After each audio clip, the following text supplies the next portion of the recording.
Welcome back. You're listening to Get Real, and I'm your host, Bob Gallagher. I'm joined in the studio by my guests, Sean Robbins of Ross Mortgage Company and Carlos Vargas, founder and partner of Vargas Insurance, along with Jeff Camara, managing partner of Vargas Insurance. Welcome to the show, everybody. Thank you. Thanks. Thank you. So we asked you to join us in the studio today, Carlos and Jeff, so we could talk about insurance, and you can enlighten us and our audience about all things insurance. One of the most interesting topics there is to talk about. But seriously, there's a lot of information that a lot of people aren't aware of, which is why we wanted you to come in and talk about it. Why don't we start here? Can you explain the different types of agents? Sure, I can grab that for you. So there's independent and captive. So Vargas Insurance, we're independent. Okay. So what does that mean? We represent several companies in-house. So when a client calls us for an insurance quote, we're kind of looking at the entire picture, not just on price. You have an in-home business, maybe a certain dog insurance company doesn't love. We have that flexibility to kind of shop you around. And then the captive is like a Liberty Mutual, a Geico, Allstate, all great companies. Only difference is they just represent that one carrier. Right. So kind of, the win for us is that we've all kind of seen the stories where, hey, I've been non-renewed. I had too many claims last year, and I got that letter in the mail 60 days before saying, hey, Jeff, thanks for your business, but when your policy's expiring, we're not going to renew it for you. At least we can keep that client, because we have 8 other companies in-house to shop it with, where the captive guys have a hard time because it's one carrier. So if it's been non-renewed, it's a little tougher to keep that client, nearly impossible. Right. I'm actually glad you brought that up. A lot of people, especially first-time buyers that might be listening, don't realize that insurance isn't just a piggy bank to replace things when they get old or when somebody tips over your TV at a party. Correct. Why don't you talk about the downside of putting in claims, especially when you're talking about small ones? Absolutely. So a good agent should review that with you. So when a claim does arise, they want to look at it with you and say, okay, what's happening here? And you're right, it's not a maintenance policy. So, if the house is old and needs paint, it's not there to cover it for you. If something major happens, that's what the insurance is for. Give an example. Yeah, we have a bad winter, we have an ice dam, and it causes $10,000 of damage. That's something you want to file a claim. Right. You got a small pipe leak, and you have a $1,000 deductible, and you're going to net out $200. Do you want to put that black mark on your file for possibly ever shopping your policy or being renewed? So a good agent's going to review that with you and say, hey, does this make sense? Right. Are you going to gain enough money out of this to put the loss in? End of the day, it's your policy. You make the decision, but a good agent should educate you on the pros and cons and why you should or shouldn't put that claim in. Excellent. What's involved in becoming an insurance agent? Well, first you have to apply for your license. You study, you pass it. But really, you should. It's a great career. I started in it 37 years ago, and just get your learning somewhere. So either work for like an independent shop. I started off as a direct writer, and I learned my prospecting, my networking there, and then we opened up Vargas Insurance. So study, license, and then the continuing ed. It's pretty simple. What kind of continuing ed do you guys have in your business? So it's property and casualties, what we do, and also the life and health. So it's basic stuff, probably very similar to what realtors go through, where you kind of go to the class, they talk about certain topics. Hey, here's your auto policy. How does it work? Your home policy coverage, exclusions, endorsements. So basically, it keeps you up to date with everything going on. So the nice thing is that it's not a set and forget it. So I have my license every 3 years. I need to renew it. It's 45 credit hours I need to have done before the renewal. So the nice thing is that you're always, in the know kind of deal. You're not, things change. Policy, the homeowner's policy's probably had 4 different forms, in the last 10 years. So you kind of make sure that you're in the most current, you know exactly how it works. And that's what the education does. It keeps you up to beat.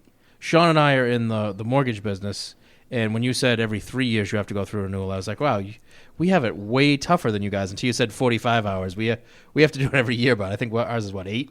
Yeah.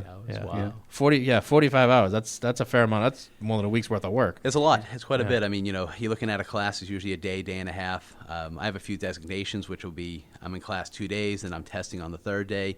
So it's a pretty involved process. They want to make sure that, hey, if you're out there representing these carriers in Division of Insurance, you know what you're talking about. They don't want anybody just selling a policy. And, we're lucky where in Massachusetts, people that work for us are allowed to, service a policy and write a policy. But a lot of states don't allow that. So, if you're in a certain state where if you want to be in the insurance game, you need to have that license. Right. Why don't we talk a little bit about deductibles and when they apply? Sure. Do you want me to? Sure. Do we have that? Yeah, so the deductible comes into place every time you have a claim. Some folks go with the low deductible, but then you're putting in all these little claims that are going to go eventually against you. I carry a $2,500 deductible. I figured if something's major, I'm going to put in a claim, but if something's not that huge, then it's definitely worth paying for it out of pocket because it doesn't affect the renewal. Or the actual, you go from a preferred risk to a standard risk, you might incur a 15 to 20% rate increase every year because you put in a claim. Right. Now, the deductible is usually what comes out of your pocket before the insurance company finishes paying the damage. And does having a higher deductible also reduce the cost of the policy? It saves you money, absolutely. It does. It does help. The thing with deductibles, too, unfortunately, is that you're always going to pay it, like Carlos said. The neighbor's tree fell and hit your house. You can't go after the neighbor for it. It was an act of God, so your policy step in and pay. Only advice I can give to any homeowner, especially when it comes to claims and deductibles, if anybody ever causes damage to your property, you go after them as well. And an example of that would be, I'm coming home late at night, I'm not paying attention, and I hit your fence. Well, your home policy covers that, but the deductible comes into play. If you come after my policy as well, at least that's going to cover to repair your fence. If you put a claim against the homeowner's policy, you're paying nothing out of pocket because everyone carries property damage. So deductibles unfortunately happen all the time, and we get phone calls on a monthly basis saying, hey, my neighbor's tree fell and hit my house. I need to put a claim against their policy. We need to put a claim against your policy. Those act of God, if I was out there cutting a tree down and I hit your house, then it's my fault you come after me personally. Right. But, if my tree just fell because it's old and tired, you're going to pay your deductible. That's tough. It is tough. Yeah. Okay. All right. So why don't we move on? Let's talk about big exclusions on policies. Can you give us some examples of those? So a big one's flooding. So kind of keep in your mind when it comes to water from the top down, you have coverage. A leaky pipe, a leaky roof. You filled the tub, to give the kids a bath and you forget about it and it overflows. You have coverage for that. We get heavy rains and your basement takes in 3 inches of water. There is no coverage for that. We get that April Fool's snowstorm. We get a foot of snow, and the next day it's 70, and all that snow melts, and it comes into your basement. There's no coverage for that. Termites and rodents are not covered on a policy. There's one insurance video out there on TV, a commercial, that they have the guy dressed up as a raccoon, and he's chewing on the insulation, and he says, if you have a cut throat policy, you may not have coverage for this. Well, nobody in Massachusetts covers that. If you got a raccoon in your attic, and that raccoon put a 2-foot hole up the side of the house to get out, no policy covers that for you. Wear and tear is not covered. The example I give for that is, we have a car. 3 years from now, the car needs brakes.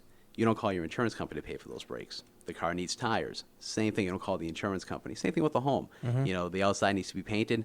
That's part of owning a home. The furnace gets old and doesn't want to be as efficient anymore. You need to replace it. They don't cover those things. Right. So those kind of the big ones that we see that folks kind of don't pay attention to.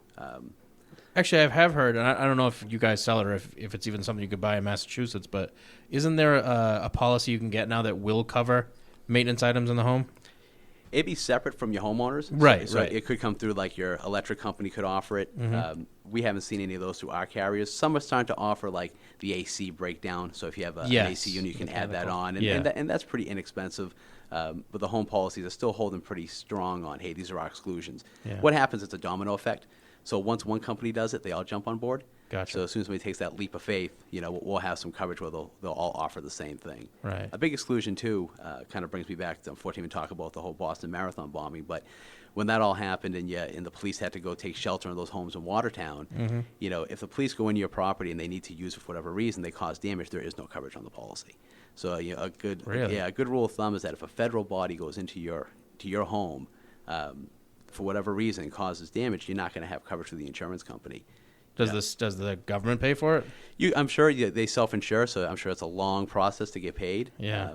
It's almost kind of like if, we had a client that had a property investment, and he said to me, best tenant I ever had. Tenant paid me on time, never had any issues. Paid me in cash. Come to find out that tenant was using that house to store his drugs. Oh, Jesus. The insurance company, goes in there. Not the insurance company. The police go in there to kind of do a raid. And as police are looking for drugs, they can tear the place apart. Yeah. So they put a bunch of holes and kitchen cabinets were ripped down. And they had called us. And I said, well, there's no coverage. A, selling drugs is illegal. So you can't do illegal acts in a property, even though it wasn't you. And then B, it was the police that went into your property that caused that damage. The insurance company's not going to pay that. You go after the city that caused it, and hopefully they'll make you whole.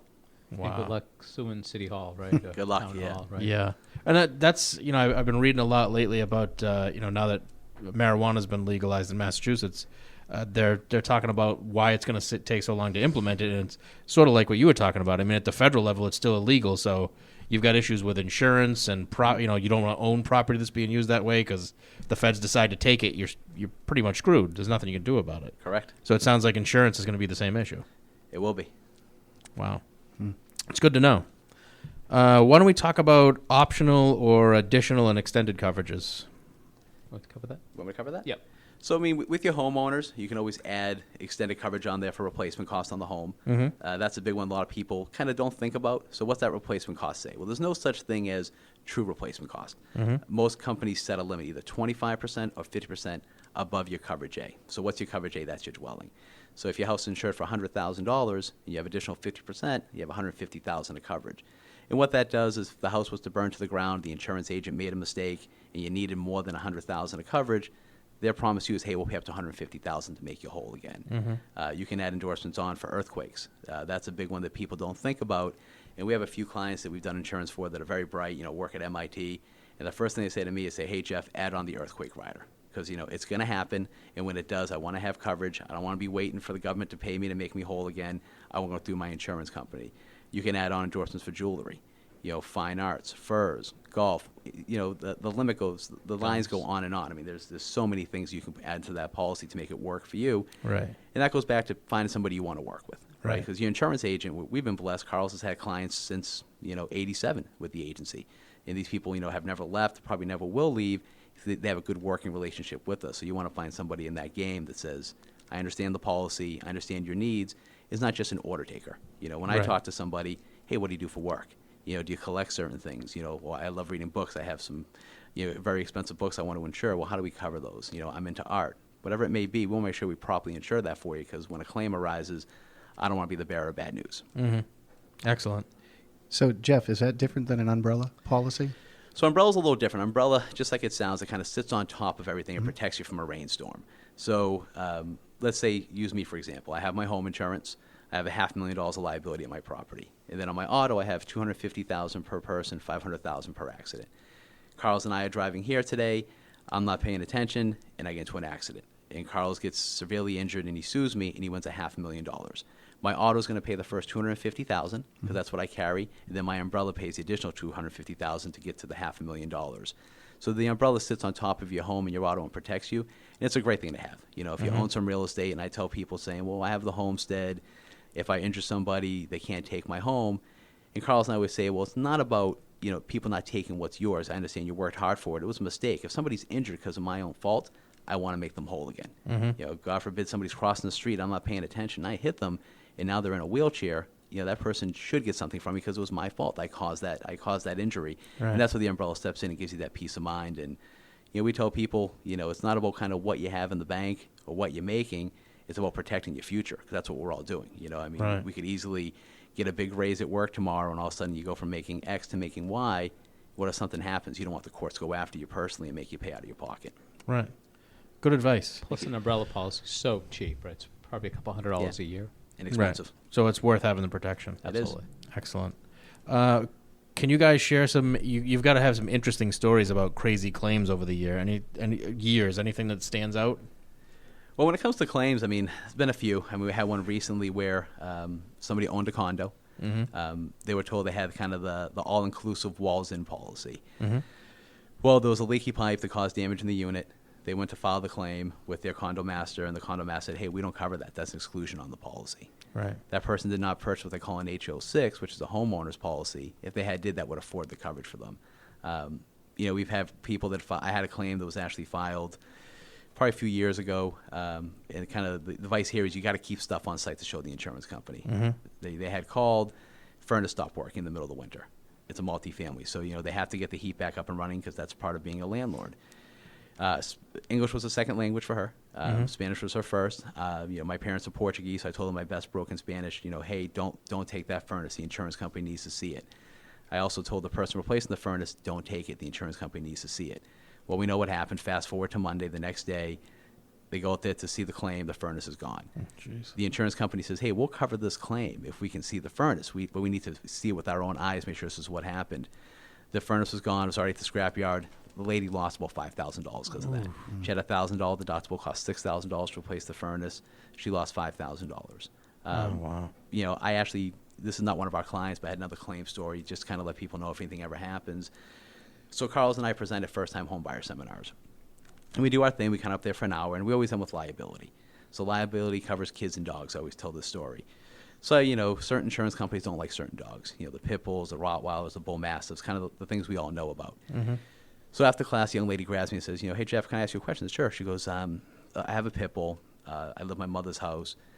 My pit bull had a litter, and the neighbor's daughter came over to see. And I said, okay. She goes, she's 2 years old, and the pit bull nipped her. And I said, what'd she get, about 10 stitches on her? She goes, she got 57 stitches in her face. Oh, wow. And she goes, I've received 3 letters from the attorney to forward it to the insurance company, and I'm not doing it. Now, the company she has, I know they will not be okay with the pit bull. But, you know, I said, you got to follow that claim. I said, 'cause the insurance company's going to pay, and also part of your contract says, once you know, we have to know. I said, so, you know, when something like that happens, you want to let the insurance company know, regardless of what the claim is. I mean, Carlos and I could sit here and tell you about lawsuits that have been thrown at the agency for our clients that never resulted in anything. But as soon as you know what's going on, you have to advise your insurance agent so they can tell the carrier what's happening. Good advice. Good advice. I have a quick question. We're almost out of time, but I get this question a lot from clients with kids. Trampolines still an issue? Outdoor trampolines an issue with insurers? It's a great question. So they call that an attractive nuisance. So here's the issue. You know, I have a trampoline. My kid's in the backyard playing the trampoline, and they get injured. I can't sue myself. You know, so Tara can't look at me and say, Jeff, you're an idiot. You let the kid go on the trampoline, and they got injured. I'm going to sue you. You can't sue yourself because you're a named insured. So named insured is anybody, husband and wife, domestic partners, kids in the house, foster kids, grandparents, anybody living in that property is what they call a named insured. The neighbor's kid comes over and gets injured. Mom and dad can sue me, and that policy is gonna pay. Right. Great. We're just about out of time. I'm going to give out your contact info. So if anybody out there is looking for insurance or has questions about insurance policies, you can give Jeff a call, 617-298-0655, 617-298-0655, or check them out online at vargasinsurance.com. Guys, thanks for joining us on the show today. Thank you so much. Thank you. Thank you. We're going to take a quick commercial break. We'll be back with more after this.